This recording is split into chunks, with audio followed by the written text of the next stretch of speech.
नमस्कार, मी Bhushan More hotel grand प्रूफमध्ये आपलं स्वागत आहे। आज आपल्यासमोर बऱ्याच प्रकारचे पदार्थ ठेवलेले आहेत। त्या पदार्थांपैकी हा एक पेशावरी नान आहे।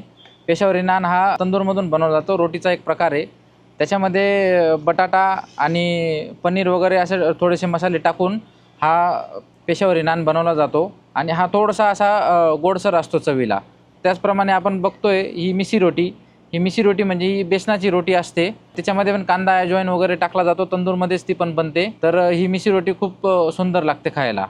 त्याचप्रकारे आपण बघतोय अमृतसरी कुलचा आहे हा। अमृतसरी कुलचा सुद्धा थोडासा गोडसर असा चवीला असतो। त्याच्यामध्ये पनीर, चीज, थोडीशी टुटी फ्रुटी वगैरे आणि काही प्रमाणात थोडेसे मसाले वापरून हा अमृतसरी कुलचा बनवलेला असतो। अमृतसरी कुलचा पण आपल्याकडे खूप चांगल्या पद्धतीने आणि खूप सुंदर बनवला जातो। तर तुम्ही एकदा अवश्य याचा आस्वाद घ्यावा। त्याचप्रकारे या सगळ्या मेनूसोबतच आपल्याकडे लहान मुलांसाठी पण एक उत्तम सोय केलेली आहे।